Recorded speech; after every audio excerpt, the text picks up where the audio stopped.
chillin', serial killing, pre-cold villains on the mic, got you reeling.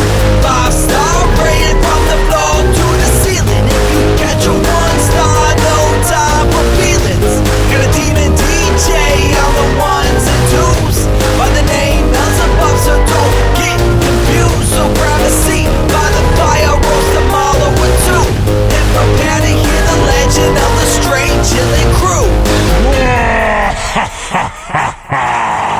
What up, nerds, and welcome to another spaghetti slasher episode of Straight Chilling, the weekly horror movie review show where you chill and we kill, slice, dice, and chop up yet another horror movie. My name is Bob.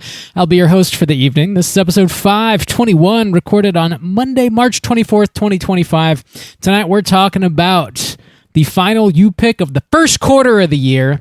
This one was chosen by your boy Vince. The movie is Phenomena from 1985.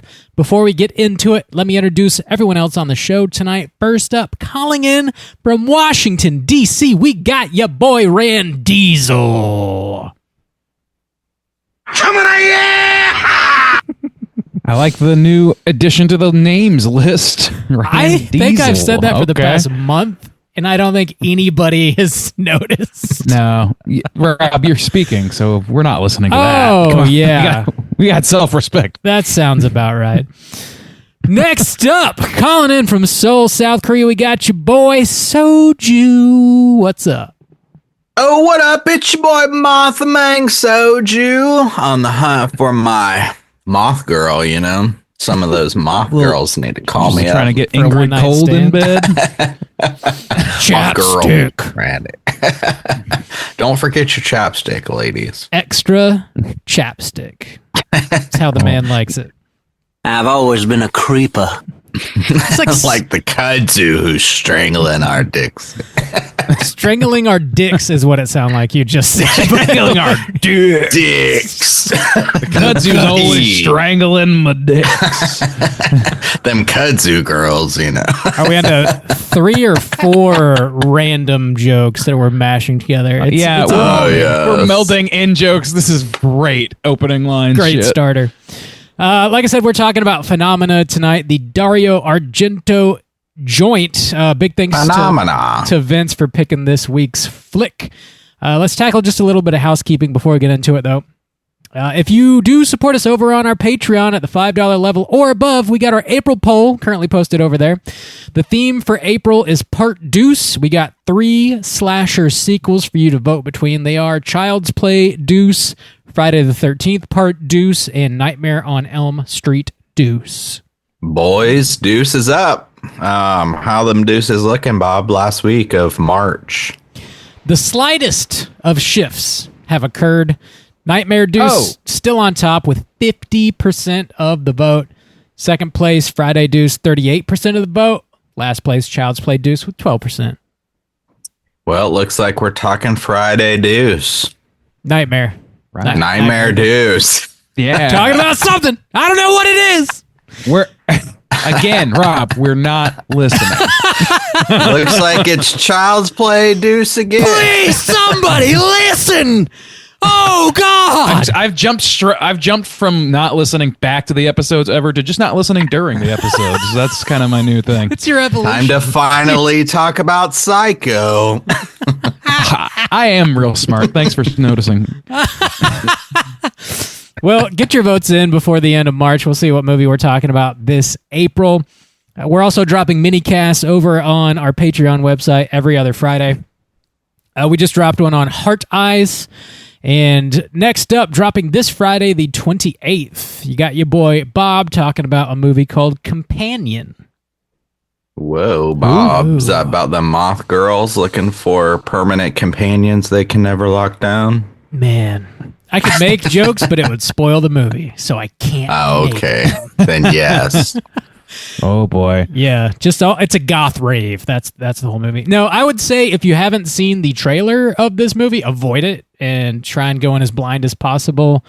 You'll get the most out of the movie that way. Definitely worth watching, though.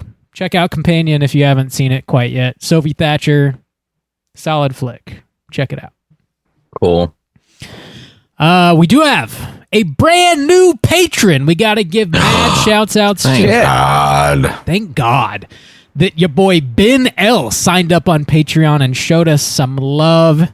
We do greatly appreciate it. As is tradition around these here parts, Ben, we owe you the straight chilling salute. This one goes out to you. Slap my ass! Old school. Oh, yeah. Oh, yeah. Also, Yeah, that is.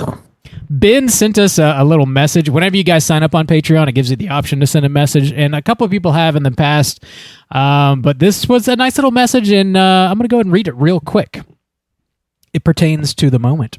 He said, I listen to your podcast all the time on my long commute to and from work. I really value the humor and intelligence you guys bring. You enrich my experience of horror. Looking forward to that ass slap. Hell yeah. Hell yeah, dude. You just earned you another one. Here you go. Oh, a new one. Yeah. Just in Ooh, case. Yeah, you're getting best of both worlds. You're helping pay for that Prada C string for Soju, so thank you for contributing. Man, you're really make that breaking kind the of bank money. on your C strings. We don't have Prada money. Man, that 1 square inch of fabric really costs. I'm still getting my C strings from the Walmart down the road. Fuck. Bob, you got to treat your taint right, you know? You get one week, maybe two, some mud on my ass. and then they're straight to the trash. You got to go buy a new pack. I get the 4-packs, okay?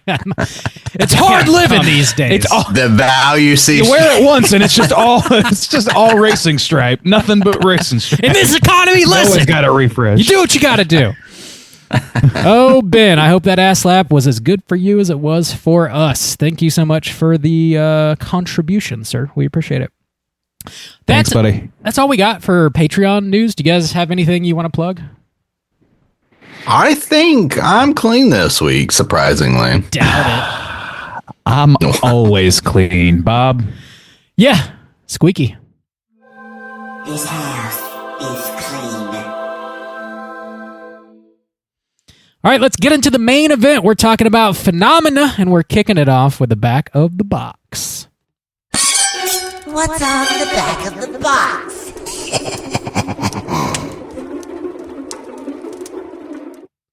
Phenomena. Bob, I saw you had 2 of these Phenomena boxes. I do. What's up with that? Funny story here. What's up with that? I bought this. So this is a Synapse release. They put Phenomena out on 4K. They put this like really nice collector's edition out like a year ago, and then I forgot that I had it. So then I bought this standard edition, and now I have 2. There you go. That's English, Doc. We ain't scientists. it's kind of funny. I think you should take that story on the road. I mean, Jesus, people got to hear this one. I know, right? It's a real That's knee kinda- slapper. It's more sad than funny, but I can see where you're coming from. Look, it's got everything. It's got comedy and tragedy. Oh, now you listen to me. Now, no, unbelievable. no. Unbelievable. But yeah, Synapse put out a really nice edition of this. You can pick it up pretty easily. You can also stream this. You can rent it. It's currently on Tubi, and there's 2 versions, I believe, on Tubi. I watched it on the disc that I have. Did you guys happen to watch it on Tubi? I know it's on Shudder as well. It's everywhere. I watched it on YouTube. I shuddered it. On YouTube. Whoa. Unbelievable. Somebody go back. How long was the cut you yeah. watched, Juice? I think it was around 153. I want to say. Yeah, so that's the full version that you found. There is a much shorter cut of this that was released in like 1986. Who bought it? There was a production company that picked up the rights for it in America.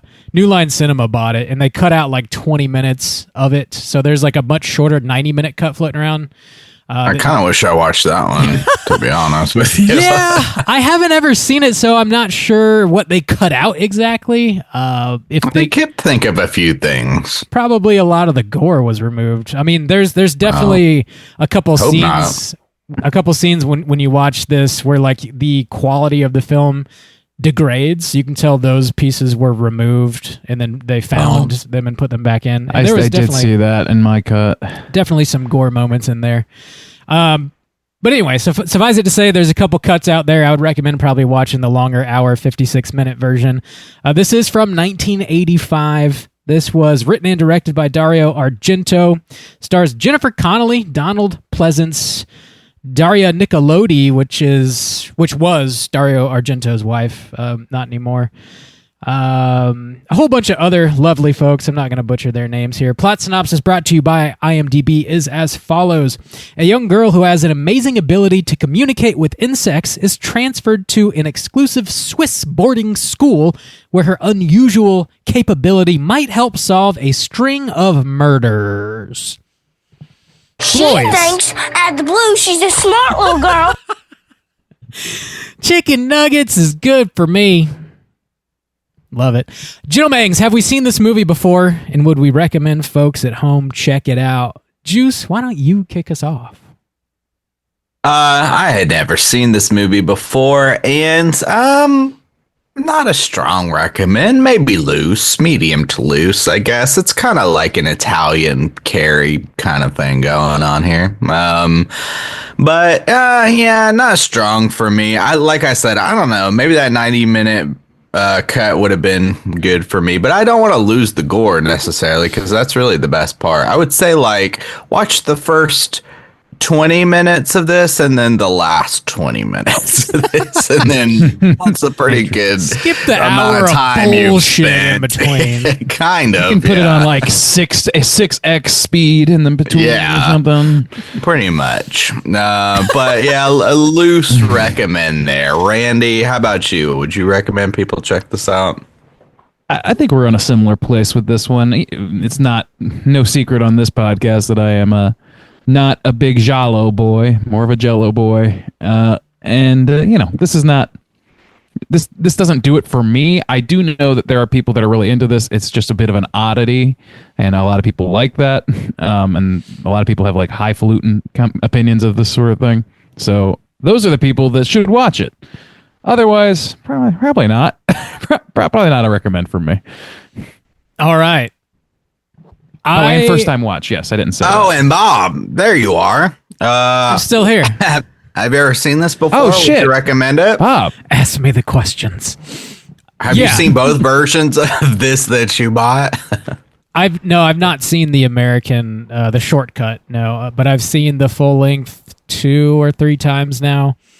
And I am kind of in the same boat as you guys. It'd be a loose recommend. I think this is not necessarily Argento's best work, but it's far, far from his worst. When it comes to the plot regarding a lot of Italian horror movies, Giallo or otherwise, a lot of the times it's very difficult to follow, and it's like not even really that important to follow. This does actually have a pretty clear plot that you can follow, so that's probably a bonus to some folks that aren't a huge fan of a lot of Italian horror movies.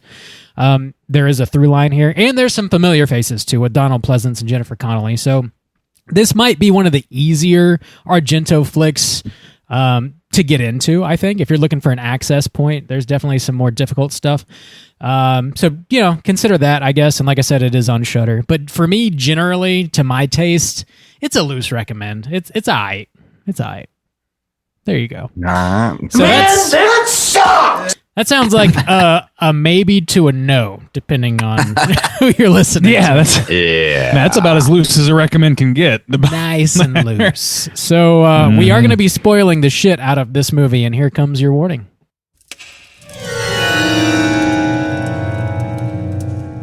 Spoiler warning.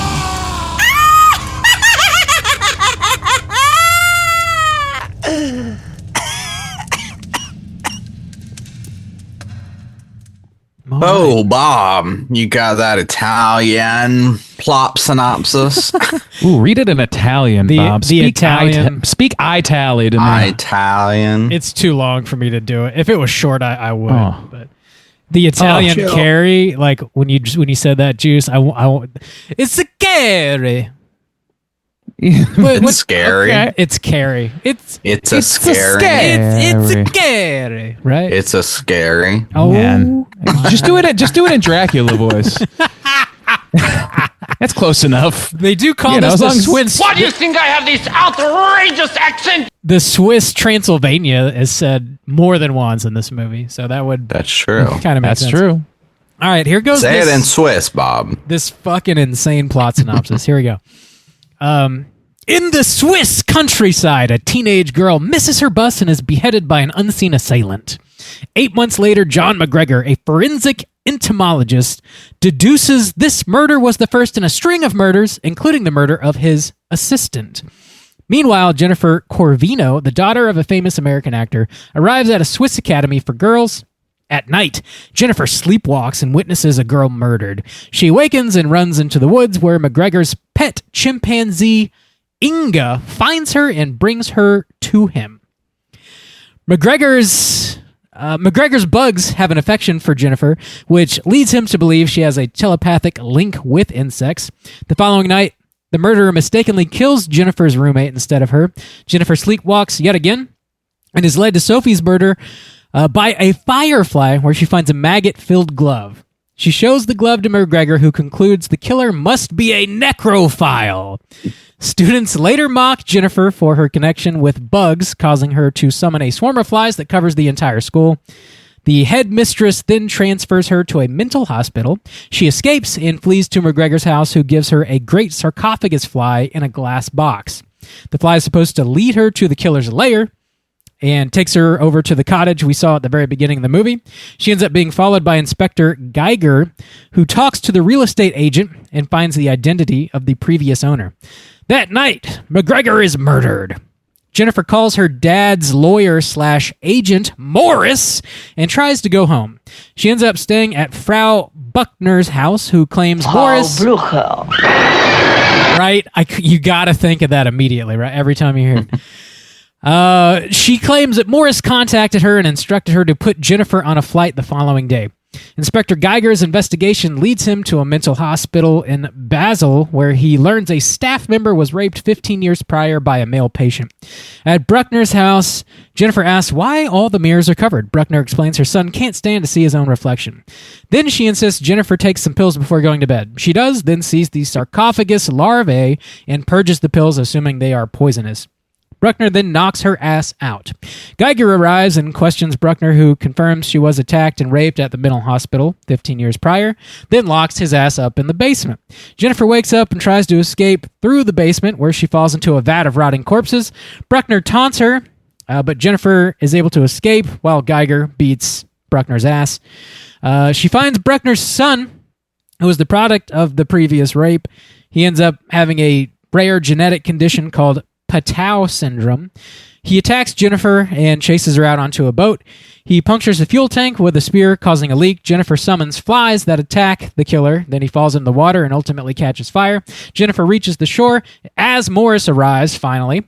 Bruckner decapitates his ass from behind, and then she confesses she killed McGregor and Geiger to save her son. Inga, the chimpanzee, then appears miraculously and murders Bruckner with a straight razor that was found in a trash can. Jennifer is saved and then embraces Inga, and then we roll them beautiful credits. You can take the children, but you leave me, my monkey. Dude, I will say, for as boring as a lot of this movie is, the last 20 minutes of this thing really pop off, dude. It's the saving grace for me, man. I was struggling through the middle of this movie. Like, I would say, like, I wouldn't even maybe the first 20 minutes. You said first 20, last 20. I would say maybe just the last half hour, like the last third. When I think when she arrives at Frau Blucher's place, whatever her name is, that's when that's the interesting part to me. I was shocked at how little I gave a shit about Donald Pleasance and how much his character was nothing. You know, he was just kind of nothing. You said, like, you running through the beats, he at one point, he kind of like theorized that this person must be a necrophile. That's not even fucking true. Like, nothing he contributes is helpul. I think the movie alludes to it pretty heavily, because, I mean, I don't know. Maybe not. But anyway, we do see all the beheadings, and then they never find the bodies, and then we see like all the corpses at the house. And I was wondering, like, I know the Frau Bruckner's crazy, But like, was she saving the corpses for her son to do whatever with, or like just for the fuck of it? Because the head is what's going to help you ID the person the easiest. So you'd want to keep the head if you're going to keep anything to like keep you out of trouble. I was trying to like make sense of that, but maybe. But like, that's not necrophilia. That's not being a necrophile. I'm saying like you don't know what the kid's doing with the bodies. Is my point. Were they like trying to hint at that without showing it, or is it just one of those things that they mention and it doesn't really matter because this movie? I think that's meeting it more than halfway myself. Random shit. But I will say I also didn't like understand that whatever the mom Frau Blucher was raped by an inmate. Like that whole thing was completely over my head somehow. I was really struggling to pay attention at that time, so I think that's why. Yeah. the middle section of this movie, the second act, where like she's following clues and trying to go home and calling Morris, and she's at the bank. That is a struggle bus. And then, dude, when Frau Bruckner shows back up at the bank and like picks her up, I was like, who the fuck is this broad? Like because you haven't seen her for like an hour, and like she's barely established at the beginning of the movie. So when she pops back up, I was like, am I supposed to know this person? Like, I just don't remember this lady. So it's one of those things where like characters just pop in and pop out and only matter when they matter. And like if you're not paying attention, which is difficult to do, you might struggle connecting the dots, which makes a lot of sense. Dude, we watched this chick ride a bus and kind of fight with an old lady on the bus. Just, I mean, about a window being open, and she's watching a fly like get ready to buzz around. It's the most boring shit you could think of. It's really, there's like a shot of her riding a bus, and then there's a shot of a fly in a box, and then an old lady gets up and argues with her about closing the window. They don't allow you to have bees in here. And then you look at a fly in a box, and then it's so boring. And then she goes and sits at the bank, and it's, oh my god. But even when shit's popping off, it's not that interesting. I mean, I guess when she's sleepwalking, and the couple girls get killed or whatever, it's at least like somewhat interesting. I guess action. The settings and stuff. Yeah, Who thought the monkey was the killer? I thought the monkey was the killer. Anybody else? I totally thought the monkey was the killer.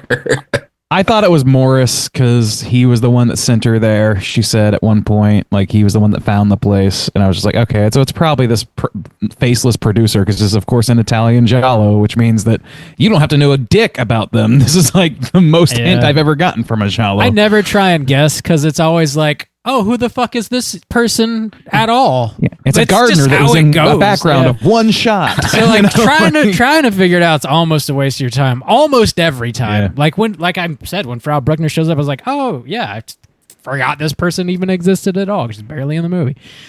I mean, I would agree with you, except this one left me so fucking bored. I had nothing else to think about. Really? I thought it might be the old monkey, and I thought that'd be kind of funny. Monkey. But. Yeah. So the gloved killer, was it supposed to be the kid or the lady? The mom. The lady. It is the mom. Okay. Yeah. Even though the kid, she like outlines it at one point. Like they give definitive fucking answers in this one. Which, I killed this person and this person and this person. I know she said like to protect my son or whatever, and now I'm gonna avenge him. But I was like, another thing that made me kind of believe the necrophile statement is they talk about how all the murders are like teenage girls, and I don't know why that. Like, she can't only be killing teenage girls to like cover her tracks. I think that there might be I think they're trying to like hint at some stuff there. Well, I thought that it was like, I don't know, and I just don't know, because like this movie washed over me like nothing. Yeah. But I think that like every time we see that fucking knife on a like the spear, the metal spear, I think that's the kid doing a murder.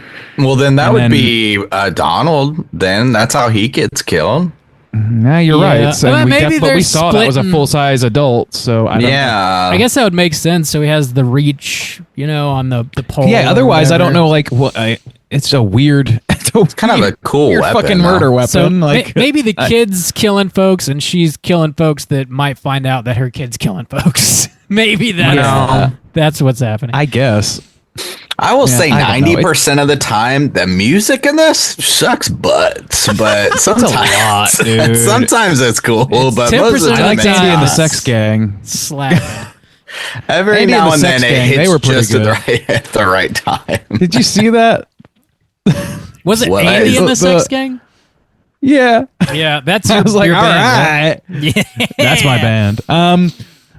But yeah, like they had like I was like, oh okay, I know a lot of these bands, but it's like I don't know. I thought this for some reason I thought this was like early '90s, and it's 85, so hair metal's still in vogue, and it shows hard. And it's just not, Motorhead, the way that Iron Maiden. the way that Argento cuts shit with music in particular, it's just like the hard stops for no reason. It's fucking grating. Like it doesn't. And also, it doesn't make any goddamn sense. It doesn't tonally match what's happening on It screen. does. Most of the That's time. the problem. It's not necessarily the music, except sometimes the music does. I'm not an Iron Maiden. The Motorhead's fine, I guess, but yeah, I don't know. It doesn't fit the vibe or the mood ever. Whenever it starts, it just feel. I had to like double check to make sure something wasn't playing in the background. I just. Like feels silly. It just I don't know, like an amateur music video put together or some shit. So yeah, I didn't like that aspect of it. Yeah, I didn't don't either, mind man. it. Like I don't know. There's something about like I don't know. We've talked about this before. Like I'm just not built for Giallo. I just don't really care for it. And I always think about Suspiria because I really like Suspiria. And this is another Argento film, and it feels there's so much in common, and they're so leagues apart at the same time. I was trying to identify what it is that makes this so fucking boring and schlocky. And that's the thing, is I think that it comes down to like I watched Suspiria and I feel like I'm watching like a dark fantasy. I feel like it has a commonalities with like Pan's Labyrinth or shit like that. And then I watch this and it feels like just random schlock. It doesn't feel. It feels really pointless. And like I'm like the music actually does have a lot to do with that. I think because it feels like the way studios would insert like dumb butt rock into horror movies when we were coming up, and it's just like it feels like bad soundtrack, like shoehorned in. What are you talking about? I don't know, man. Creed needed to be. When's the last time you listened to that twice. Joyride soundtrack? So I watched a documentary this week called Panico, which is just a documentary about Dario Argento and a little bit about his life, but mostly his filmography. And there were some other filmmakers that were talking heads in that documentary. One of them was Guillermo del Toro. And to the point you're making here, Randy, he was describing not just Suspiria as a sort of dark fairy tale, but the entire filmography of Argento. I always thought of Suspiria in that way, but I never looked at the rest of his movies quite that way. I tried to like kind of think about this through that lens, and there's some stuff that might feel like it makes a little more sense if you do that. It's still ultimately, I think, way more difficult to pay attention to than Suspiria. But there's like they talk about the winds, the evil wind that blows throughout the Swiss mountains that like drives people mad, and you've got this young girl who like goes to this faraway place, very similar to Suspiria, kind of like you were saying, and she's at this girls' school, and there's like this evil person who's trying to kill her, but she's got this magical power, and she meets this like wizard man with a pet monkey that saves her at the end. It's like kind of got this fairy tale sort of vibe to it, but there's a lot of But he's not schlock in between. Yeah, that's the thing is like I can see how you can make that argument like in a vacuum, but like setting even aside the music, which I think is like genuinely one of the biggest detractors from that, it just does not feel right for that sort of movie for me. It doesn't feel like that kind of story because of that, but also because like he's not a wizard, he's like an entomologist. Like this is like it's like sci-fi bullshit mixing a little bit with super like ill-formed supernatural stuff. If it was all like based around supernatural and he was an occultist or something, then I think it would would lend to that more easily. But like Suspiria, it's a coven of witches. Like yeah, but in Suspiria, you don't need to make fair, a ton of sense of that. The person who talks to her is what, like a psychologist or something? It's a similar. There's like a person who knows about the witches. That's like a lawyer or something. It's been a while. I mean, there's normal folks too, but it feels like, I don't know. I also feel like there's like too big of a spread of characters in this as compared to Suspiria. It feels less centralized on. Yeah, I would like say because you don't sit cast. at the school. So Suspiria does have the benefit of feels like you're in the three school and you movies know in all the sequence. or all the students. Yeah. But you yeah, never get anything about the Carrie moment. It just comes and goes, and it has no consequence really. Like there's a lot of that where it's like it seems like it's ramping to something, and it does like a mini jump. It's like a false drop in a dark ride. You know, it's like, oh, okay, but it doesn't build tension. It subverts the tension for me. I'm sorry, I think I cut you off though.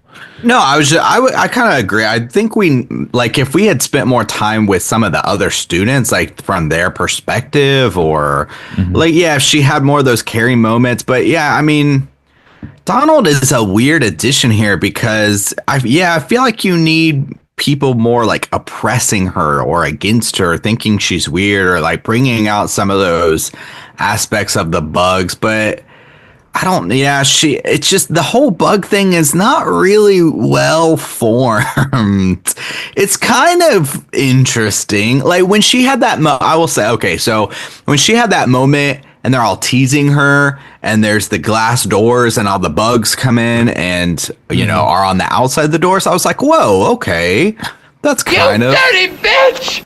That's kind of cool. And then when the flies come in, come down and eat the shit out of that kid's face. I was like, how are flies doing that exactly? Dude, I didn't even care at that point. I know. I agree. I was like, great. Things are actually happening. Me too, because once shit started popping up, I was, you know, when he punctures the gas line, I was laughing. I was entertaining that boy because it was just so off the rails, but I was just so thankful that something was happening. Yes, I was just cracking, you know, when she dives into the water and then she's under there, I was like, oh, somebody's definitely gonna grab her. And then even when the monkey comes out swinging the blade and beating the shit out of that chick in the face, or when the dude gets his head cut off, I was just like, thank God. Morris was like, that was a great decapitation moment. Oh, from the back, just it's just like this random fucking lakeside spot, and everybody in the fucking movie winds up there somehow. It's gets just like slaughtered within like 5 minutes of each other. All of the action is compacted. Did that scene on the lake remind you guys of Friday the 13th? Oh yeah, for sure. Yeah, Big absolutely. time. And I was like, okay, when is Friday the 13th again? Okay, yes. So yeah, this movie is all Friday the 13th. Yeah. Something I thought was fucking hilarious. There's a lot of funny things in this intentionally, and I think most of it unintentionally. This fucking girl can sleepwalk through literally anything. She Dude, watches a murder, falls from a second story into a bush, gets hit by a car. Like nothing wakes this person up. She just fucking sleepwalks through literally anything and doesn't remember anything either. Those dudes in the car were kind of cracking me up because eventually they're just like, let's get the fuck out of here. Were they trying? I was like, she just jumped out of your moving car. Nope, this isn't your responsibility anymore. They hit her with a car and then they pick her up and you're like, oh, they're taking her to a hospital, but clearly they never say that though. I just assumed it and I was like, are they trying to also are abduct her? acting kind of creepy. Yeah. It's like, what is happening? It was yeah. They were helping her in the most Italian way. Randy. Speaking of that, there is a lot of like awkward shit in this movie regarding old dudes and young girls. That sequence with fucking Loomis talking about the bug, and she's holding the bug in her hand, and he's like, you're exciting him, and he's doing his best to excite you. That was so weird. He tells her to smell the bug jizz on her hand. You like those pheromones? It's a lot. Yeah, I forgot about that. That was really honestly, weird. Let me tell you this though. Like, I agree. Like, But I just want to say point blank, like, it was kind of even that feeling, which was at least a feeling I could have about this movie at that time in the movie. It was subverted because Donald Pleasance is giving the most lifeless fucking performance I've ever seen him give in my life. Like, he is phoning this shit in, or like, he just seems like he's not there. Like, am I crazy? Is it just me? Yeah. I mean, he's not. I think the character just doesn't really have much to do. Also, he literally is there to explain things, and most of the time he's explaining bugs. So, this is not riveting stuff here. Yeah, but he's doing it with like all the excitement of like an actual fucking lecture in an entomology class. It's not fun to listen to. It's not revealing about anything really. I mean, not usually.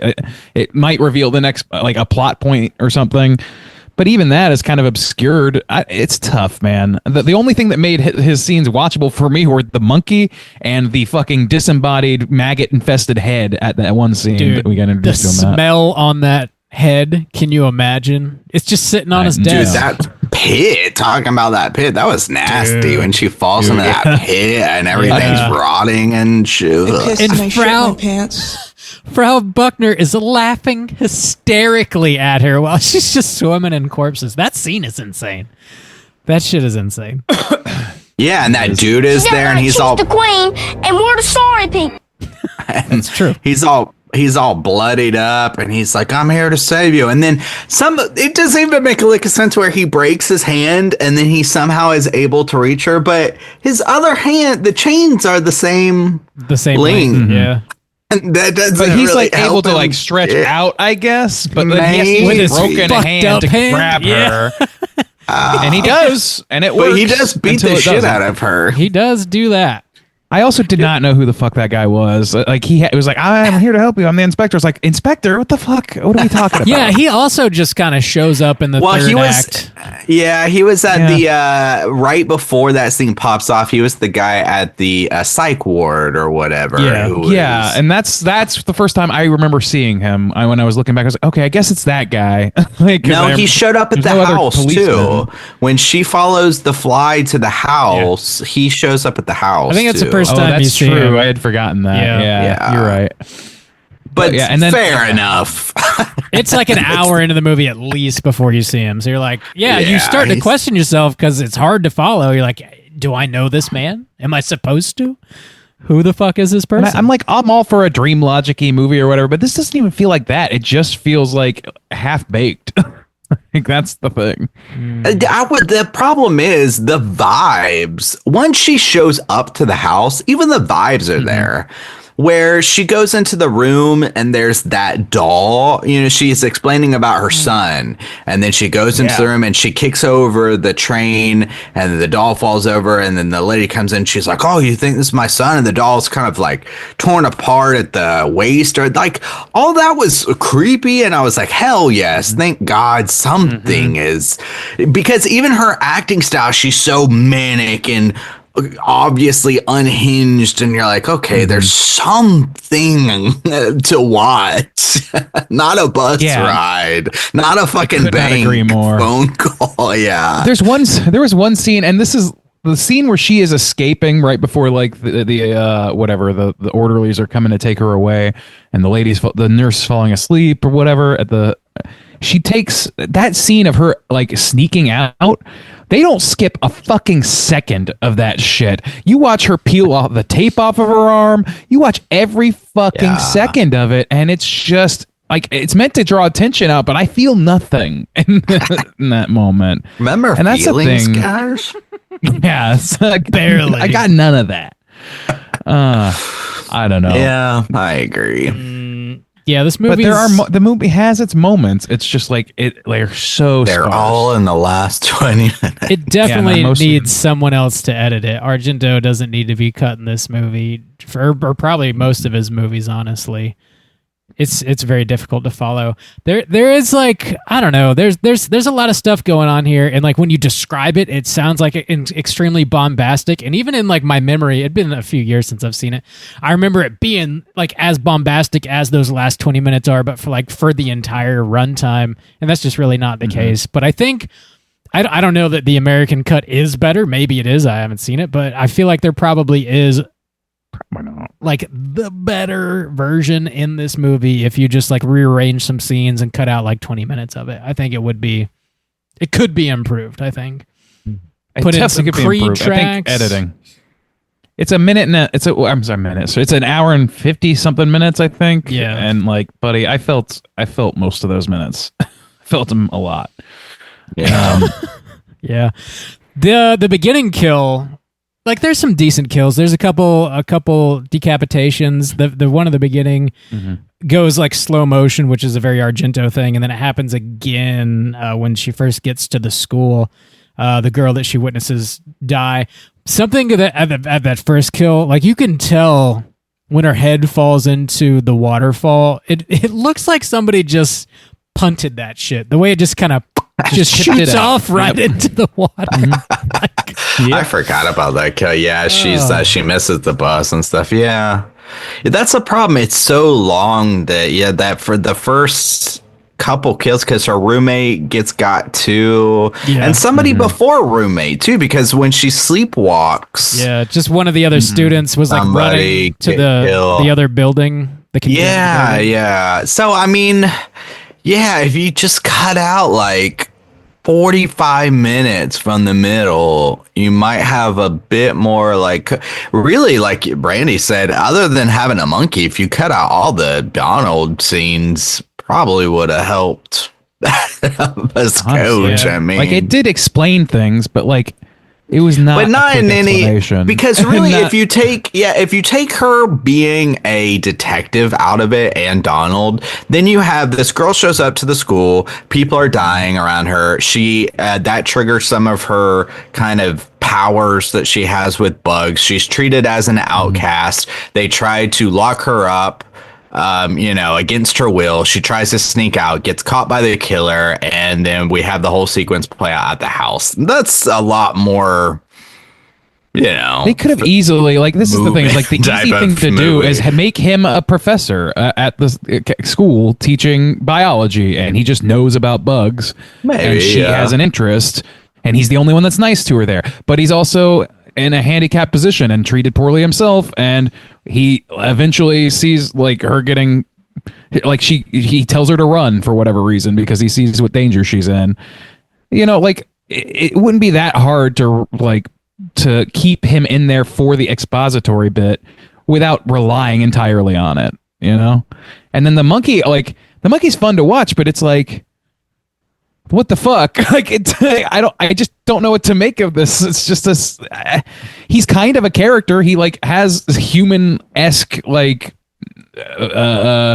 reactions to things or whatever. He seems to understand language. He seems to operate and scheme and do all those sorts of things. He's very intelligent. Inga? Is that his name? Yeah. Is that a female name or Inga? I assumed it was female. I think it is. Maybe it's a female. I don't know. But like, I just don't like.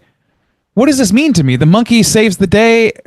What is this? What am I taking from this? What is the point? What are we doing chimpanzees here? Just find straight razors in garbage cans and avenge your ass. That's what you need to know. Beat the shit out of her. Dude, that was Argento's That was wife, his vengeance. The Frau Brooke really? Buckner character. And the monkey in that scene, a little early trivia. Actually, that was actually the monkey's hand with a dull blade. Obviously, it wasn't a real blade, like doing that, but ended up still like cutting her pretty bad. And in that scene, the monkey also bit off one of Jennifer Connelly's fingers. They had to take her to the hospital and get him to stitch it back on. What? And then the scenes after Jesus that, Christ. Like the monkey was still kind of aggressive towards her, so they had to find a body double to like stand in for her when she was doing scenes. With the monkey. Yeah. Dude, if a monkey thought about that after the finger, dude, Argento would be a poor man because I would have all of his money. I mean, That's illegal, right? Yeah, it's a felony. It's a felony. Yes. I mean, wow. She's young in this. She is. Yeah. She's like what, like 14 or something? Like, and for no purpose. Like Randy said, the monkey, it's like kind of there and it's like somewhat interesting, but it absolutely doesn't need to be. It serves no like narrative purpose except just being a piece in the board. I mean, it saves her, but like anybody, anything Morris could have saved her. It could have been anything. Saved herself. Yeah, the bugs. Yeah. They built the bugs up so much, and they came in clutch once. But you gotta admit, it was a pretty surprising ending. You didn't see that coming. It definitely was surprising. If your only goal is to surprise the audience, then like end your movie with fucking just play the entirety of Wizard of Oz on backwards at 8 times speed. I'll never see that coming. Like what the fuck? Randy. It's not about just being surprised. Any other major points you guys want to hit on before we rate this thing? Nah. I'll get my positives in the review. Okay. All right. We kind of didn't do that much. Well, let's go ahead and do it. Randy, why don't you kick us off, Mr. Positive, and tell us how you feel about Mr. Phenomenal out of 5. So, yeah, I don't care for this movie. I don't care for Giallo in general. I did find this more watchable than some other Giallos I have seen. A little easier to understand, to Bob's point. Definitely liked seeing some familiar faces, even though I don't think I got a whole lot out of them. And the performances are often like they're either completely manic or completely wooden. There's no in between whatsoever.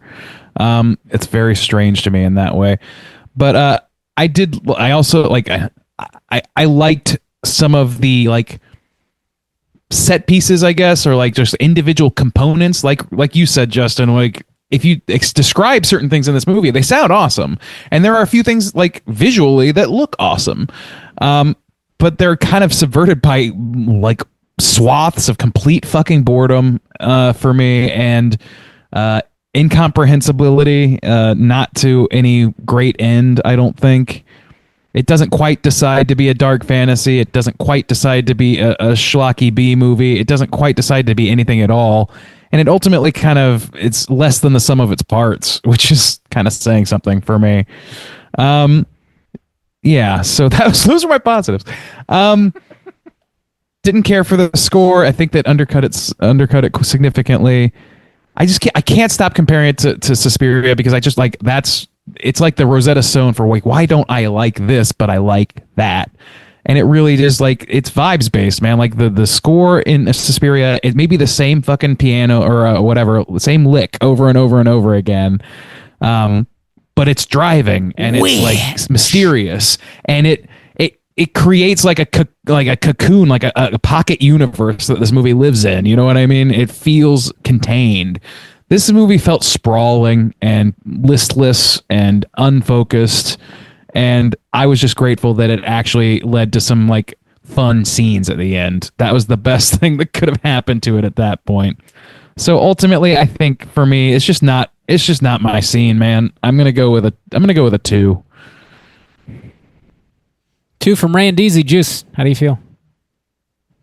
Yeah, pretty similar, honestly. I mean, we pretty much covered it. It needs to be edited down. It needs to be cut down. It's way too long. There's way too much boring shit that happens that doesn't really affect the plot in it. That's the thing about these kind of like Giallo movies is if you're going to be so mysterious and you're not going to be able to solve the mystery anyways, then why do I need to watch all this boring shit? You know, maybe if there were like some hints in there or like it led to the experience in some way of like you got to put the clues together, then you know maybe it's justified, but in this case it's absolutely not. And it sucks because there are some cool moments in here where, you know, I'm finally interested, and despite all the boring shit going on, I think it finally brings the vibe, the spookiness, the cool settings, some wacky kills, some, you know, just entertaining things, no matter how random they are. At least, you know, the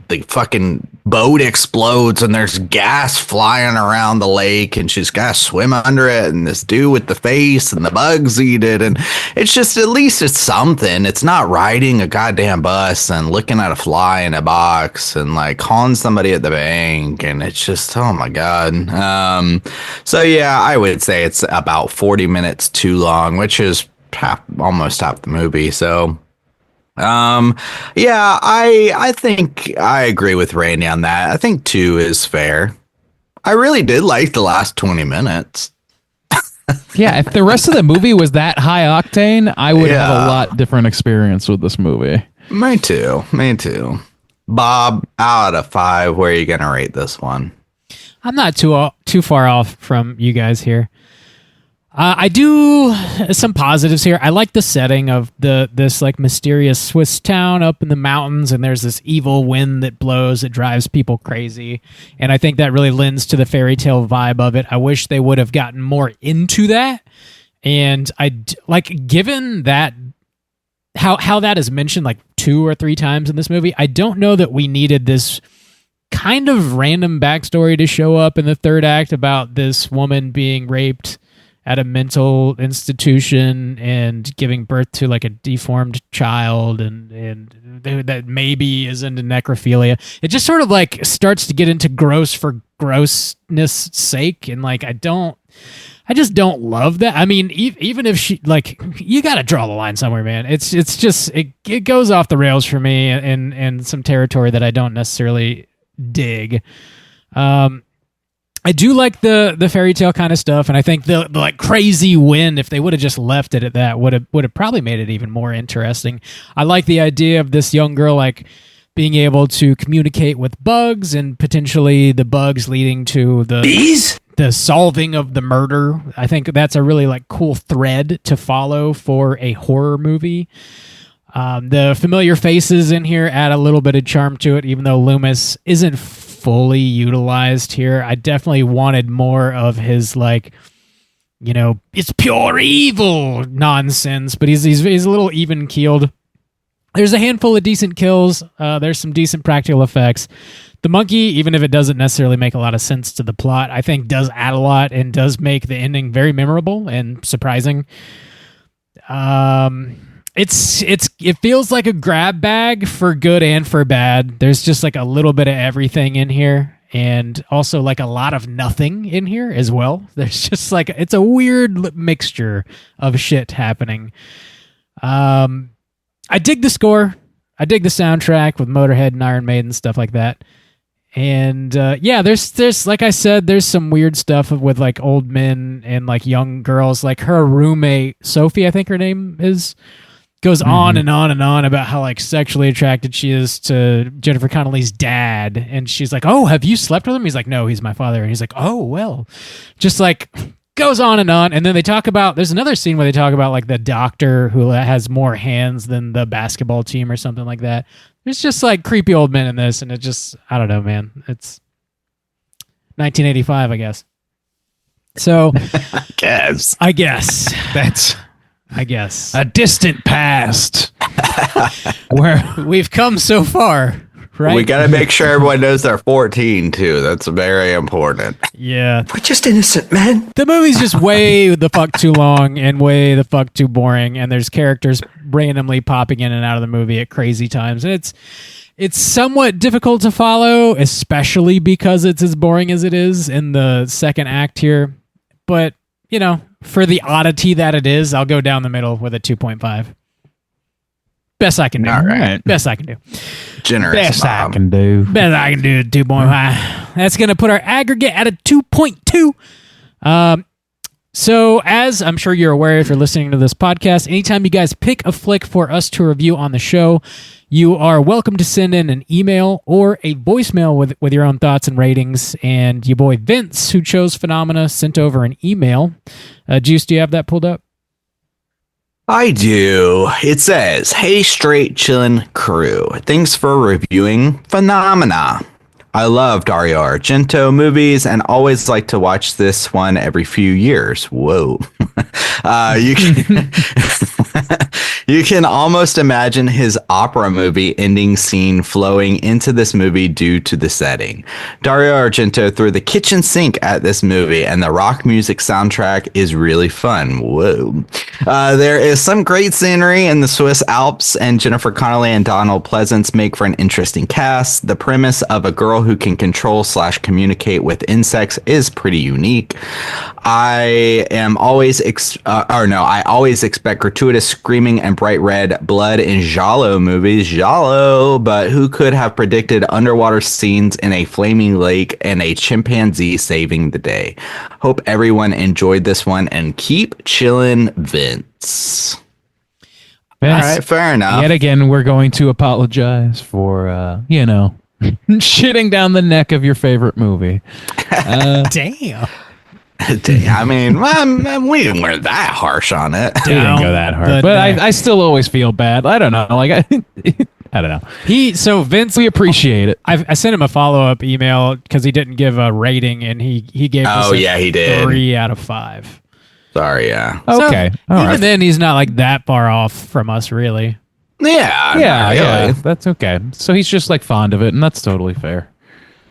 Yeah, I just don't think this, like, again, this genre is just not my speed, man. I get it. It's crazy. It's an oddity and it's a vibe. Something that I think, one thing you can never take away from Argento is, like, when you're watching one of his movies, you fucking know you're watching an Argento movie. He has a style, for better or worse, and some people dig it, some people don't. It's not the most accessible style, but he makes movies the way he wants to make them, for sure. And, like, I respect that, at least, That's all those damn Italians do. Listening to your roles. I'm just blaming the Italians. That's what I'm just, Since America's turning on all of our European comrades, we might as well just keep that train a going. Yeah. I think it's cool that we got to talk about another Argento, though. I'm pretty sure Suspiria is the only one that we have reviewed so far of his. Yeah. So, yeah, nice to check another one off, though. It's come back to the... and one that is proper Giallo, because I know there's definitely some contentions about that with the original Suspiria. Yeah, to me, this is like half Giallo. We got, if we're going to do a proper Giallo, we got to come back to Argento with Deep Red or maybe Tenebrae, I think. Oh, okay. Well, I mean, there's at least like the killer with the gloves and all that shit. It's in there for sure. Yeah. A lot more of the hallmarks, it feels like. Yeah. Let's wait till after I retire to revisit. We can review that when I'm dead. Stick a pin in that. Once you're on your like third host or something like that, then we can cover that. Or you can just get another you pick and then we'll talk about it. Yeah.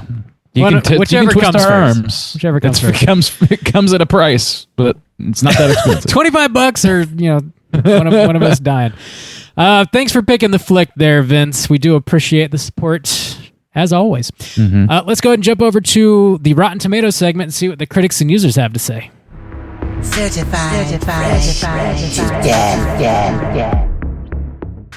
All right, ladies and ghouls, this is the Rotten Tomatoes segment in which I'm going to have these gentlemen guess within the best of their abilities what the aggregate positive score is for Phenomena. We're going to start with our critical reviews and then move on to our user reviews. The critics, also known as the Tomatometer, have 22 reviews counted. So keep that in mind as you make your guesses. 22 reviews. Let's start with Bob this week. Rob, out of those 22 reviews, what percentage would you say are positive reviews?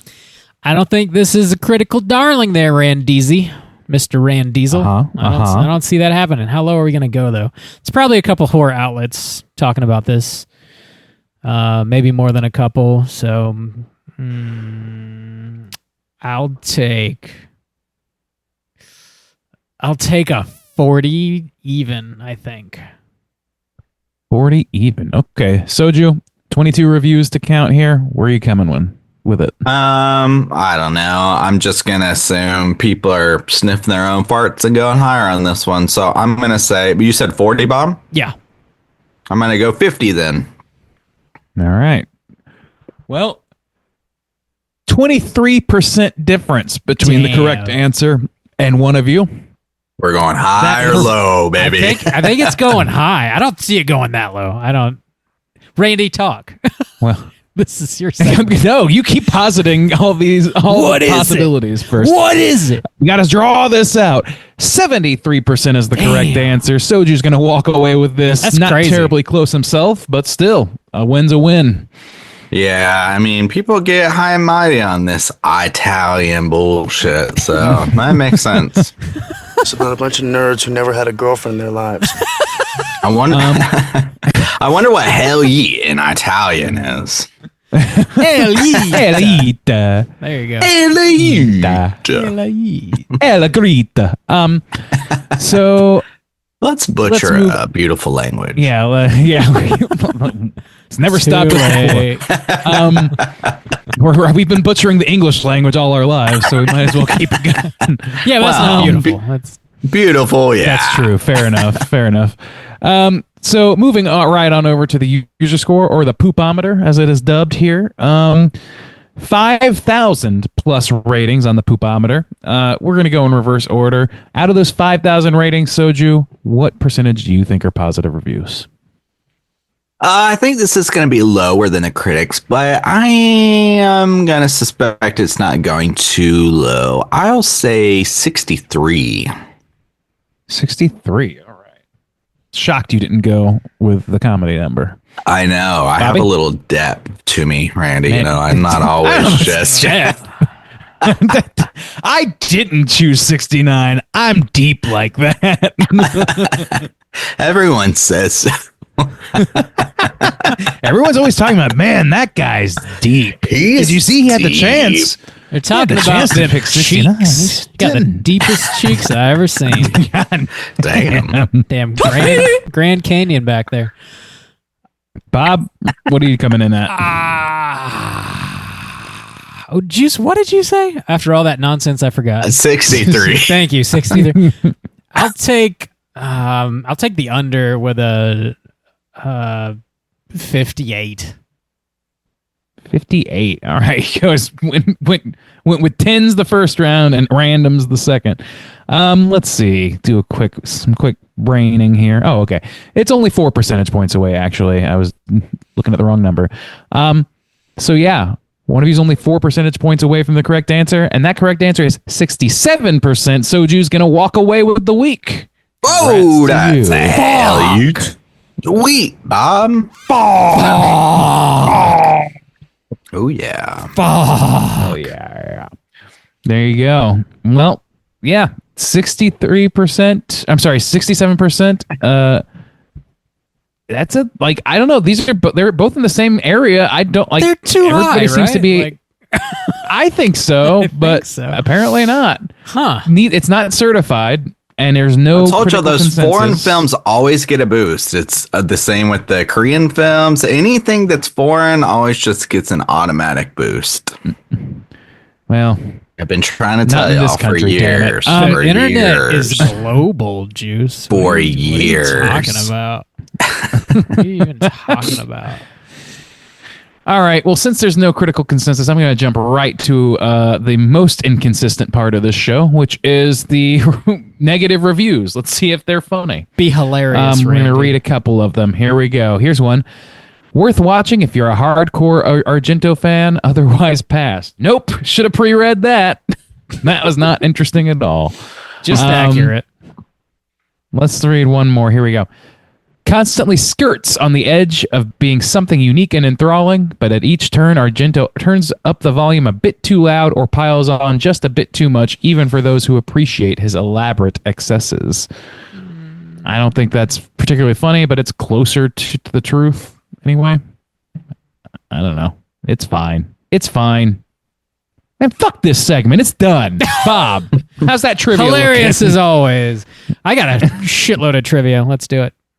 Oh, boy. It's totally time for trivia. All right, there, boys. I already mentioned New Line Cinema bought this and released it in the States 1986, also in the UK as a Hilarious, cut Bob. version. That's great. Cut version. That's really interesting. I'm not done yet. It was renamed Creepers. All right, now you ready for Cooter of the Week? Let's get Listen to me. Well, that was a great trivia segment there, Bob. Wow, we learned a lot, didn't we, folks? I'd be the worst teacher. Sit down and shut the fuck up. You're not as deep as your boy, so yeah. Your cheeks, they go on for years. Professor Soju, he's deep. You could throw an 8-pack of hot dogs down that hallway. His ass goes on for light years, dog. Light years. It's a black hole. You may never get out. Damn. That is the void. The singularity exists entirely in the cheeks. Your ass. Your assness. Boy, okay. this is a deep conversation for sure. The movie was cut down short, released in the US and the UK as Creepers. That was the title. Also, and this might come I've always been a creeper. This might come back into our conversation here in the next couple weeks. The person that cut the movie down is a person named Jack Shoulder, who would then go on to direct A Nightmare on Elm Street 2, Freddy's Revenge. Oh, okay. We might be talking about that shortly. So, good pedigree. Yeah, it's a good start. I don't know what he did after that, but we'll talk about it probably in a few weeks. All right.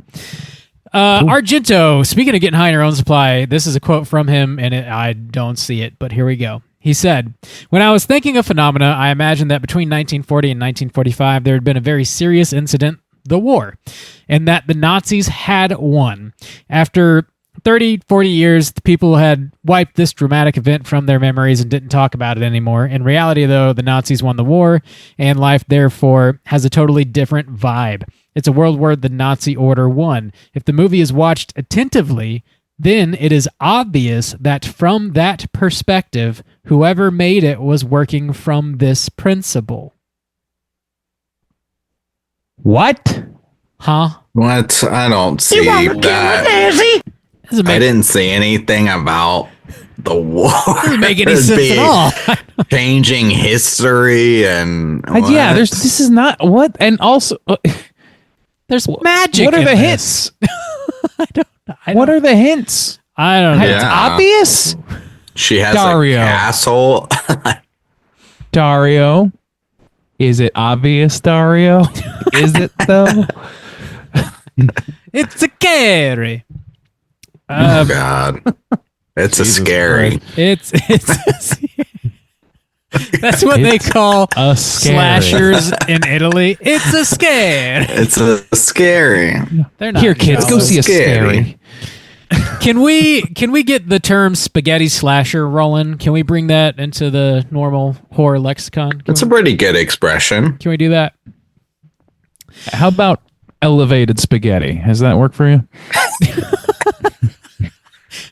Just makes me hungry. I like my gutter sketty, eating it right out of the gutter. Oh, okay. All right. The old rusty gutter. Argento became inspired to write and direct this movie after hearing a French radio broadcast detailing a murder case that had been solved thanks to the study of insects present on the corpse.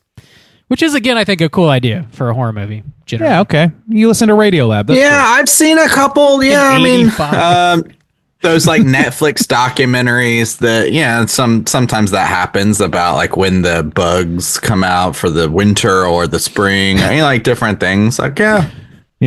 Sometimes you just lay some eggs in a corpse, like you do. And then when them bugs come out. When them bugs come out, that's a good hint. It's about the war, you see. The war brings out the bugs in all of us. That is such nonsense. There's a monkey. A monkey kills a person. What is the war? Yeah, because if the Nazis won, Bob, I mean, the wouldn't be monkey sleepwalking. have more rights. Ultimately, it's an anti-eugenicist message. You see, you don't have to have perfect genes to still save the day. Don't you see, Bob? I thought that was very obvious Morris to anyone who had is two the brains. Axis powers. Now I get it. Morris. Frau Buckner. I get it now. Oh, I have more trivia. The movie's budget went in excess of 6 billion lyre, largely on the account of the insects and arachnids. Arachnids? I don't remember seeing spiders. Arachnids? I don't either, but I mean, if you're going to drop a foreign currency on us, you got an exchange rate handy? Yeah, I did a quick Google. In 1985 dollars, that's roughly 7 million USD. Okay. They spent $7 million on bugs? The movie, the whole movie. Bugs? Probably mostly on the bugs. Well, you said something about because of the bugs. The bugs were expensive.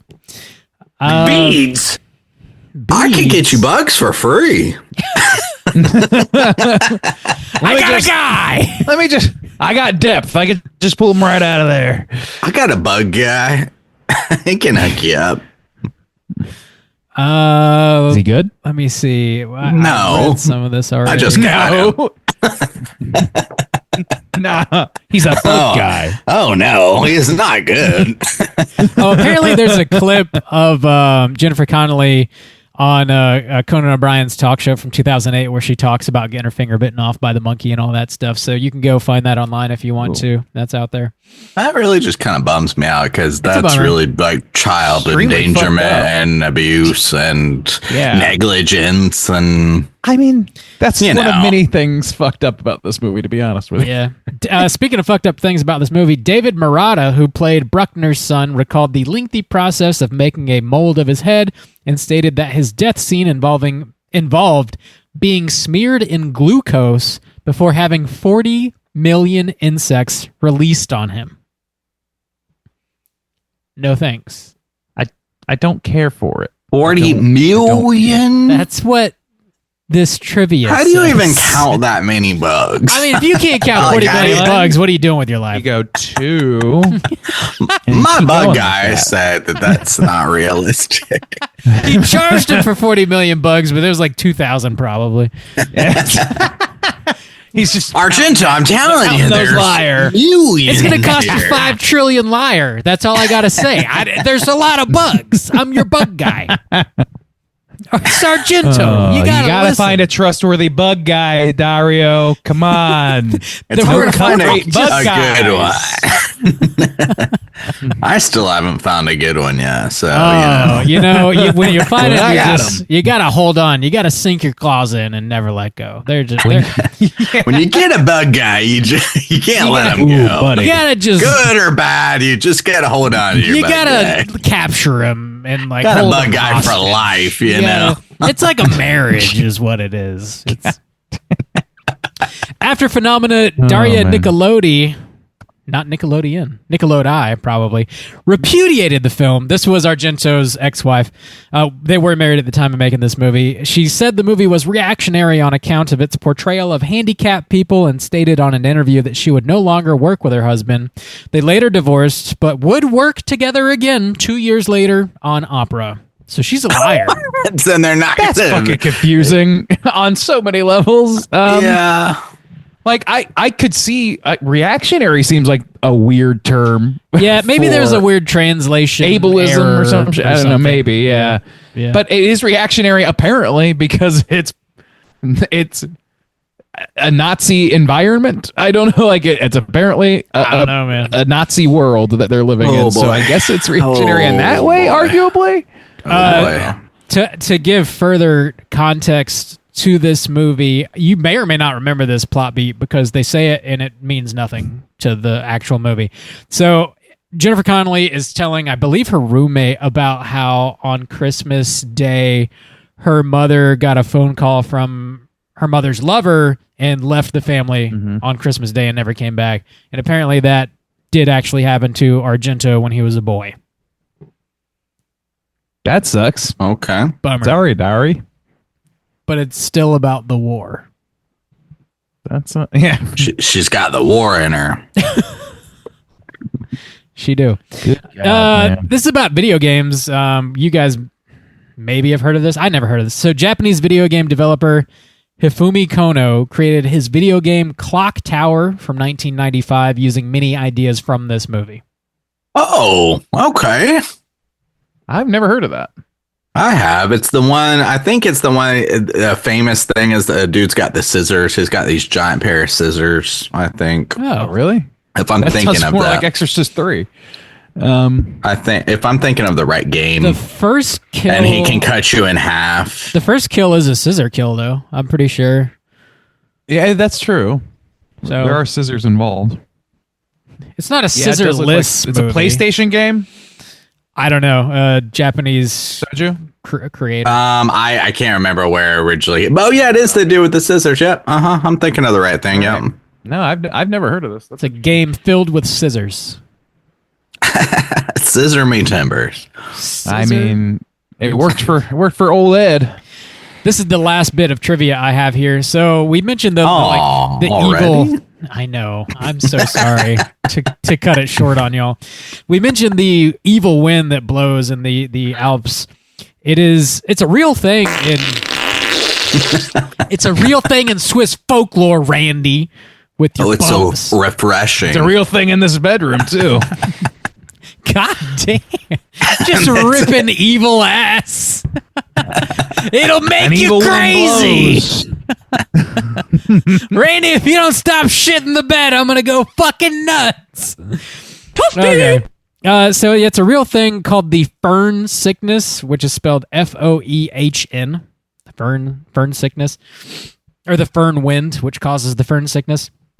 It's a thing that they really talk about in Switzerland, and it's linked to various health issues, including headaches, depression, anxiety, even increased crime rates, and it's led to the concept of the fern sickness or the Fernkrankenheit, where people attribute negative symptoms to the wind's influence. Imps or evil spirits are sometimes said to ride the fern winds, and something that I just like after I read that, I was like, oh, well, maybe that's why he chose the killer to be a small person. Like maybe that was some sort of an influence or something. I don't know that to be true or not, but there you go. Yeah, just blame it on the old fern winds. Yeah, you know. Randy's tearing ass again through the Swiss Alps, driving everybody that old crazy. Fern wind.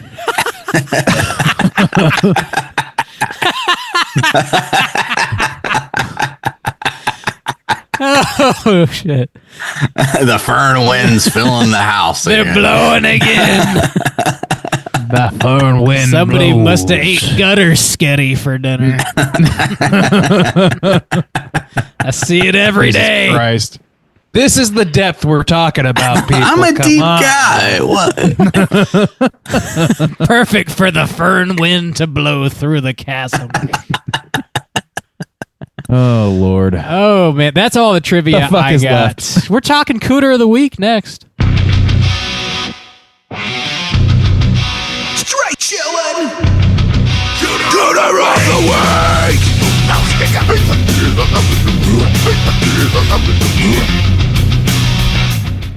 Juice, what is a Cooter and why do we hunt them?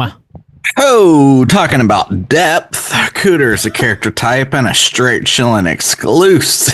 Cooter has to hit 3 of these 5 points to be considered a Cooter, but we want the Cooter with the most points. The 5 points of Cooterdom are sexual deviance, manipulation, smug arrogance, overall looking attire, and overall patheticness, boys. I think we got some Cooters here, at least one for sure. I mean, the movie feels filled to the brim with Cooters, but I'm not It sure. does. I'm not sure we can define the points on most of them. Where do we want to start? I don't know. What do you got in mind, Juice? We can start. I have fucking no idea. Well, I was thinking about old Donald. Maybe the sexual deviance thing is kind of weird with the bugs. Smell it.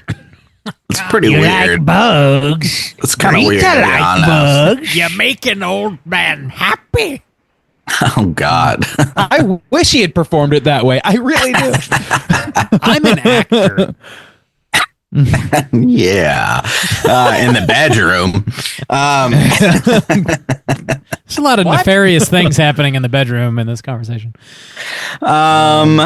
So, okay, let's go with the main woman. So she is manipulating people. For sure. There might be some sexual deviance going on based on Rob's theory of necrophilia. Maybe. Yeah, I I'm not sure I buy it, but maybe. Smug arrogance. Yeah, she's laughing her ass off when she falls into the death pit, the corpse pit at the end. You know? Yeah, she is getting some enjoyment out of this. But I don't know. Is that arrogance, or is it just like gleeful psychosis? She's just having like, a laugh. She's just having me a good laugh. She's just enjoying her time. It's a real good show. It's the physical humor that really gets her. Hits her funny bone, you know. Looking I at love Tyre. that Newman. What about that dude with the fucked up face? God damn. That is a real syndrome. The man in the iron mask. Oh, really? Yeah, it's kind of fucked up, actually. Like the concerns about the way the disabled are treated are not invalid in this movie. So that Cooter is Argento. Patel I kind of syndrome. think it might be.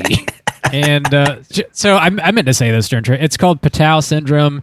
It happens. It's a condition when you have an extra chromosome 13, and it leads to cleft lip. Just anything that you could possibly think that might go It's wrong. not like what could they go did, wrong. though. Like, No, yeah, I don't. It's a bunch of rough I've stuff. known Anyway. I've known like people with craniofacial disorders or things like that, and it's Sure, yeah. that's a tough world for that shit. So like, Yeah. it just feels like a cheap shot to me to take I a real agree. world issue and do this with it. It's totally unnecessary for the plot of the movie too. It's just like, let's make it Right. fucked up, you know. Yeah. Somebody it with a feels- face that's fucked up. Well, okay, then make it like a fucking like a monster, or like make it like something that's not Yeah. based in Yeah, something yeah, real. It's just True. yeah, it's kind of shit. It's kind of shit. Maybe Argento is a bit. Argento He's is letting the people get their Cooter. fingers Right? bitten off. He wrote this thing. He's sexualizing Yeah, 14 dude. years old, 14-year-old 14 kids. years I think- old. I think this is where we gotta go, buddy. Like, Jesus Christ, patheticness.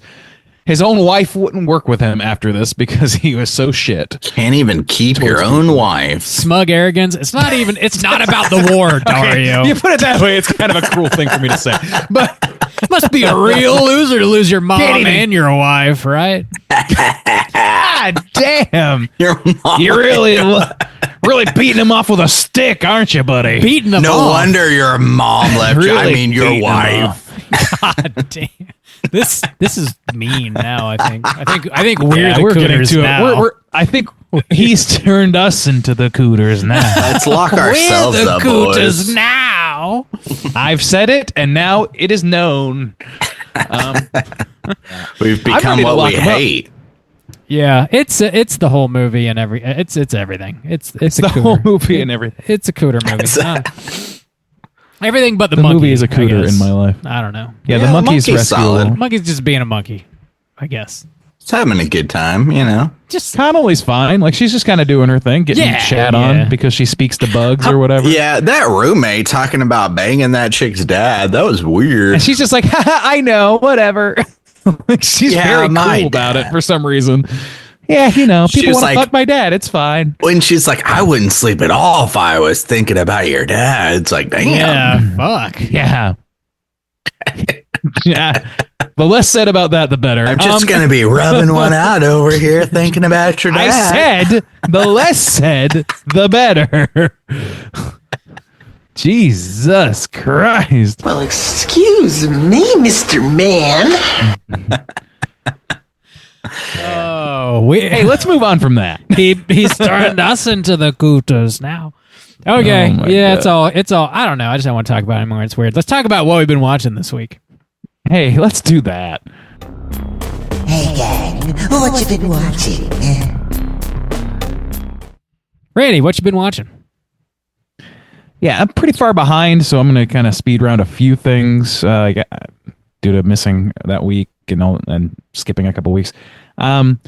Been slowly working my way through Righteous Gemstones finally, and it's a very fun show with a lot more going for it. A lot more it's a lot more action and plot oriented than I expected it to be.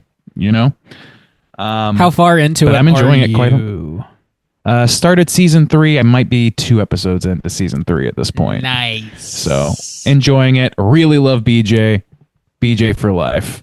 Dude, yeah, BJ and the sister is my favorite. I forget. The sister, that couple, like the shit that she says is I know. ungodly. Like, and I don't mean that as a pun. It is just like it is out there, buddy. I feel like in real life, she's the only person that could make Danny McBride blush. Like she says some crazy true. shit. Yeah. I can't even like conjure what she says because it happens so quickly. Yeah. And she's just like rapid fires some shit that you have never heard in your life. Good shit. Rewatched 28 Days Later, and buddy, I really liked that movie. I was sour on it the time I watched it prior because like it was filmed digitally and it really, really shows. And I don't like the look of it for that reason. But those performances are still great. And it's just still a really, really great movie. I finally watched In the Tall Grass, which was all right. It wasn't bad. Not a lot to say about it. Severance finished up season 2, and that show keeps fucking delivering. I do not want to say another word about it for fear that I spoil anything, because Lord knows the internet's trying to do that, and there's a lot of coverage of this show right now. Bob, I know you haven't watched it, and I've like basically twisted your arm to go watch it, so yeah, I'm gonna keep twisting. I'm gonna start it as soon as I get a chance. I want to start it, but yeah, I've heard nothing but great things, but I don't know anything about it yet, so I've avoided spoilers so far. Good, okay, good, yeah. Just don't look at any interviews with Adam Scott or anything like that, because like it's in the zeitgeist now, and they're referencing shit that you shouldn't know about, probably. Great show. Probably, it's right up there with Lost for me right now in the mystery drama shows. Nice pantheon. Yes, watched Mickey 17. Very strange movie. I enjoyed it, but I kind of don't know what to make of it. I really like Pattinson's vocal work in that. He has a really fun accent. A really fun, like, I don't know. I guess it's an accent. He does like he is like this weird vocal fry. Like I guess I did hear that he based his vocals on the characters of Ren and Stimpy, and that clicked so hard for me. I was like, yeah, that's right. It does kind of sound like that. It's just kind of like fun and like, I don't know. It's tough to describe, but it's a strange movie. I enjoyed it, but not as much as Bong Joon-ho's other movies. Anyway, Opus. I watched Opus, and there is a mini cast coming out about that at some point, or did it already? Nah, probably sometime in April. Okay.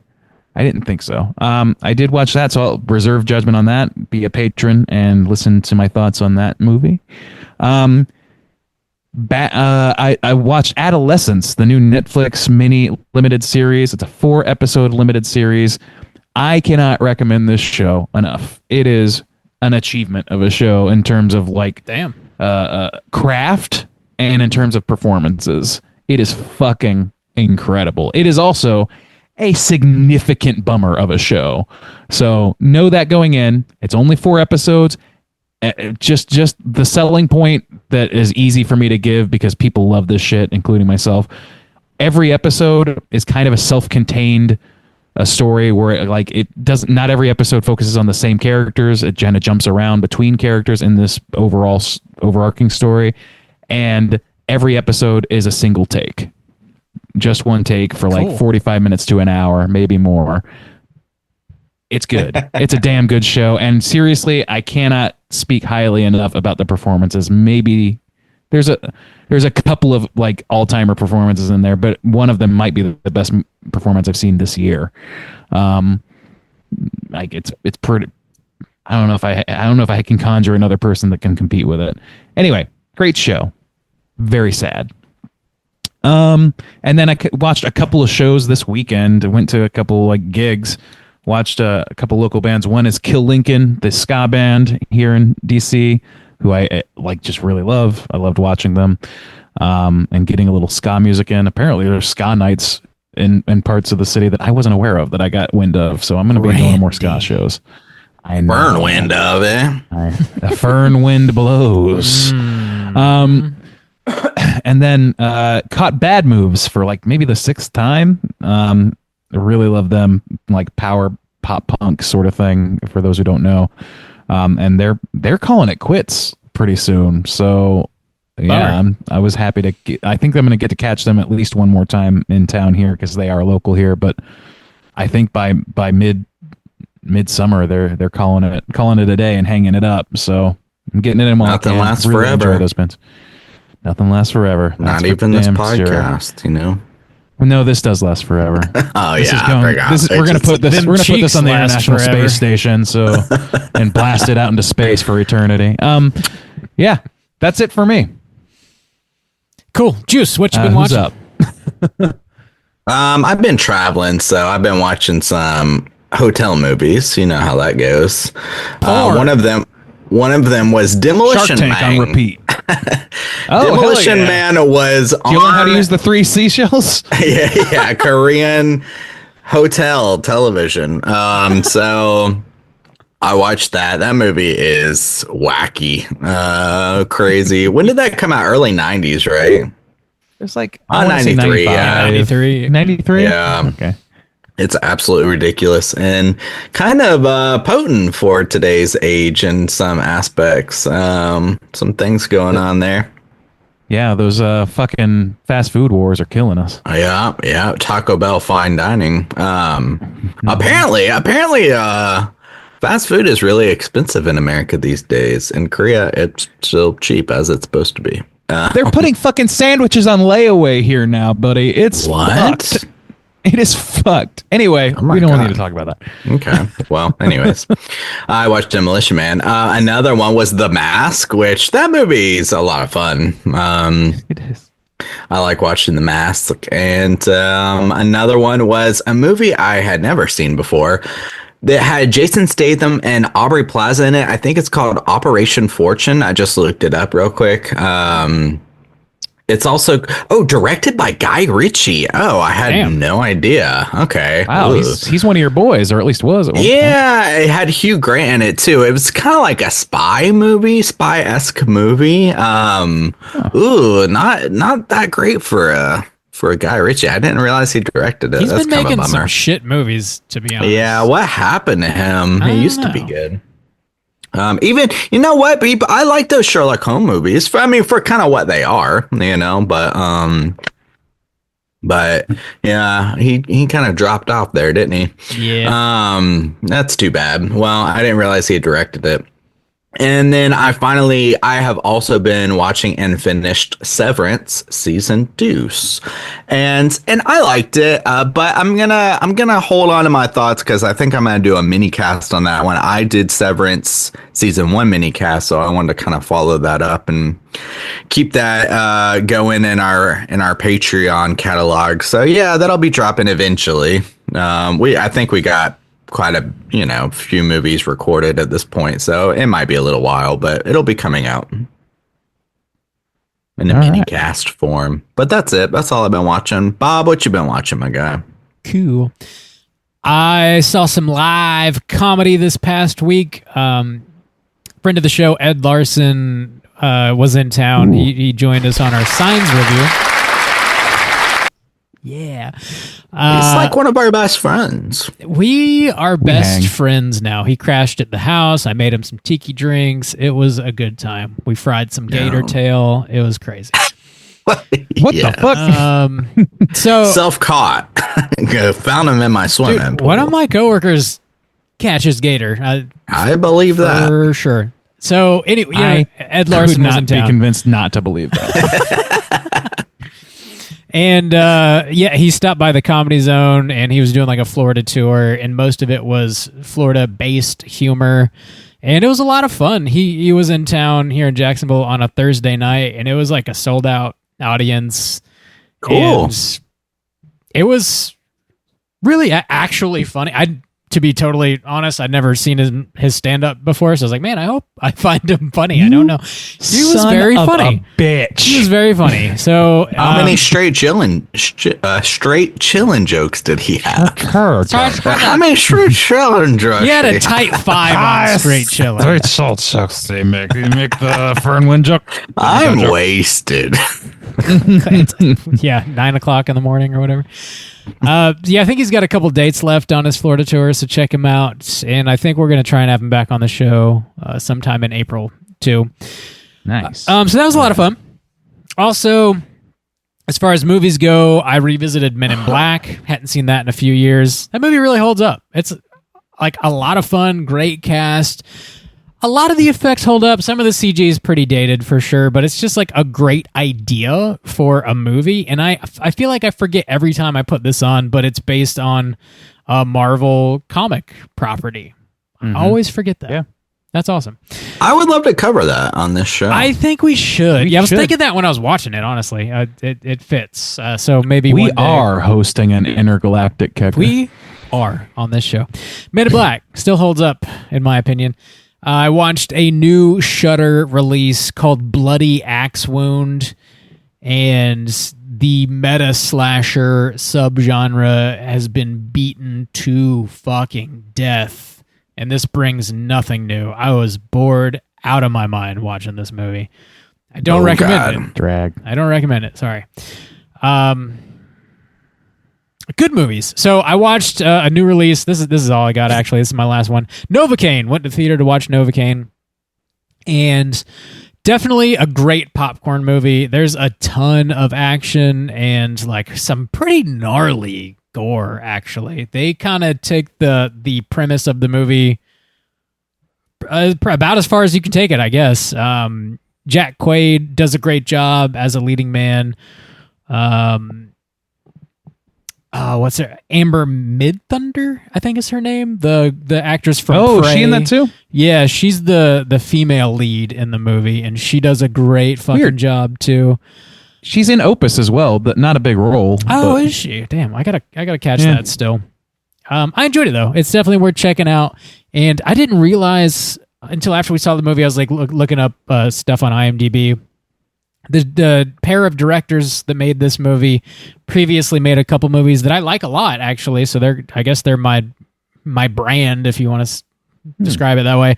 But a movie called Villains, which I know I recommended on this show years ago. I think it's on Hulu if you want to watch it, and it's Bill Skarsgård, Micah Monroe joint. So definitely check that out. I highly recommend that one. And then a Christmas horror movie called Body, which was on Amazon. It was on Shudder. It might still be. I don't know, but I like that one too. So pretty solid filmography. Check out Novocaine. Show it some love. And it's also got fucking Jack Nicholson's kid. What's his name? Ricky Nicholson. I don't know his name. He's in it. Ricky Nichols. I don't know much about them.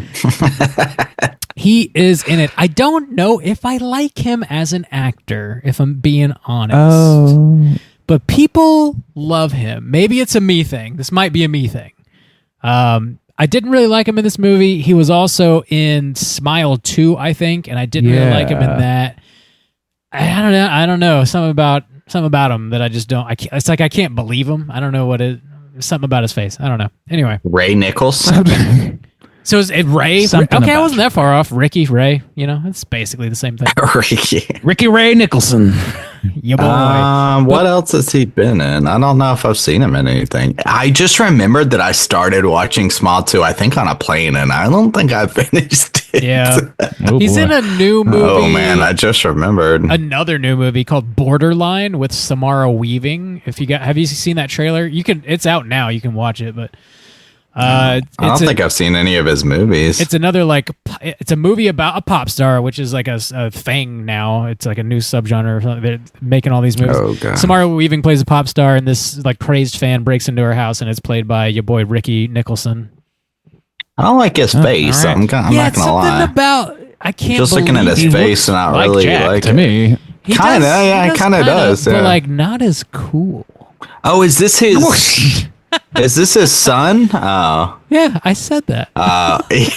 Yeah, Bob, that's really interesting. Listen to me. Rob, you got any trivia or? Bob, you gonna start the show? I've been waiting for a while. I gotta go to bed eventually. Juice and I have just been shooting the shit. Where you been? Welcome to Straight Chilling. You know how it goes. What up, nerds? Are you gonna say what up, nerds? What are you gonna say? Glad you finally showed up for the episode, Bob.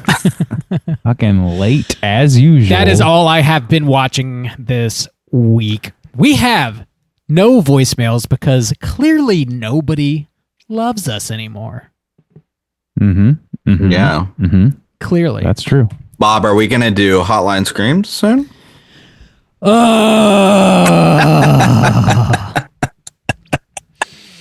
Hey, Bob, I think it's time for Hotline Screams. I think that's next up. Unless you got some more trivia to hit us with. We got to get on to Cooter, Bob. Come on, round that trivia up. Jesus. So if you guys, snappy, if you guys do want to call and leave a voicemail for next week, hit us up at 904-638-3231. Do you guys have any prompts you want to throw out there? I do, based on what I think next week's movie is. What is your favorite theme park? Do you have a theme park supremacy? Do you like one over the other? Interesting choice of words. Hierarchy, maybe? Just a preference. What do you like to go to? Give us your power ranking. Our ranking. What's your power bottom theme park? Is what we want to know. I don't know. What do you think the best theme park? Yeah, you've been to, boys. What do you think? Dude, that new Epic Universe opened, or like soft opened this week, I guess, and people are raving about that shit. Is that the one that's got Mario? Yeah. The one that's got Mario. There's rumors that they're going to have Zelda. It's a Universal Monsters world. The Universal Monsters. That one of the rides there, from what I've read, is like, people are saying it's like the best ride ever made. Like, people are jizzing their goddamn shorts over this ride. They invented technology and shit for it. For the monster ride? Yeah. Yeah. Wow. Cool. I am excited to go there. Yeah. Sounds dope. Yeah. So call in about your what theme parks you like to go to. Any crazy stories you got regarding theme parks? Did you get arrested at Disney? Did you puke on a roller coaster? Did you drop Molly? Did you ever catch cat fever at a theme park? Cat scratch fever. I'm not gonna lie. Based on anytime I go to Islands of Adventure and Universal when they have the Harry Potter lands, those are some of my favorite. And I wish they would just have a whole Harry Potter theme park. I would go to a Harry Potter theme park. Epic Universe has another Harry Potter land in it. Really? Do you know what it's based on? What the theme is? They were. I don't know if it still is, but I think it's the Ministry of Magic. I think. That's not great. The lamest option. Well, it was gonna be. It was gonna be Paris because of those fucking Fantastic Beast movies, and then they tanked like shit. And they tanked like shit down Justin's forever cheeks. Forever. It is. It's Celestial Park, the Wizarding World of Harry Potter, Ministry of Magic. What? Maybe it's cooler than it sounds. I hope it is. I mean, one of them is literal Hogwarts Castle and like the little town surrounding Hogwarts, and one of them is the one that's got like the bank and all that shit. Diagon Alley. Yeah, and you got the fucking Ministry of Magic. I personally don't need another goddamn Harry Potter park. Like, I would have been happy with something else, but whatever. They're not making it just for me, sadly. Well, sorry to report. Yeah, call in about theme parks and shit. Next week, we are talking about the first U-Pick of the second quarter of 2025. The movie was chosen by our good friend Nicole. You recently heard her on last week's show talking about Pirates of the Caribbean. The movie is Escape from Tomorrow from 2013. All right, I'm excited about this. Yeah, never seen it. It'll be new. So this is This is on YouTube. You can watch it there for free. It exists on Blu-ray, but man, people are proud of those. Like, yeah, I think the cheapest I saw a used disc was like $30 or $35. Watch that. That's not them for you, Bob. I don't think you can stream it anywhere. I think you're a dude with gift cards, though, right? Fuck so money's no gift card. Yeah. I don't think you can stream it like really anywhere. I think it's YouTube or you got it on disc. Really. All right. Maybe that's because it was filmed illegally or whatever. Yeah. Maybe. So, how about VHS? You think you can get one of those sweet VHSs of it, Bob? Can I get it in cassette tape? Yeah, I'm strangely enough going to Disney this weekend. I heard that they've got like people that is strange with like trench coats on and like, hey, you want to get a copy of this VHS children. tape? You want to get it? So yeah, Uh-huh. I'll get you one. I'll mail it to you. Thanks, Bob. You're welcome. So check out. Have you ever seen this movie? Oh my god, no! Are you being serious? Are you fucking with me? What? Are you fucking with me? You've seen it, right? Randy, you often don't pay attention, to be fair, so it's harder for me to tell if you're fucking with me than Justin. I think What? Are you fucking with me?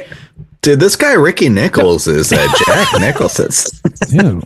You fuck. What? He's Jack Nicholson's kid? You fucking fucks. Check out Escape from Tomorrow. Get ready for next week's show. We'll be back. We're on socials. You know all the things. You know what to do. And until next week, as always, all you mother truckers, please keep chilling.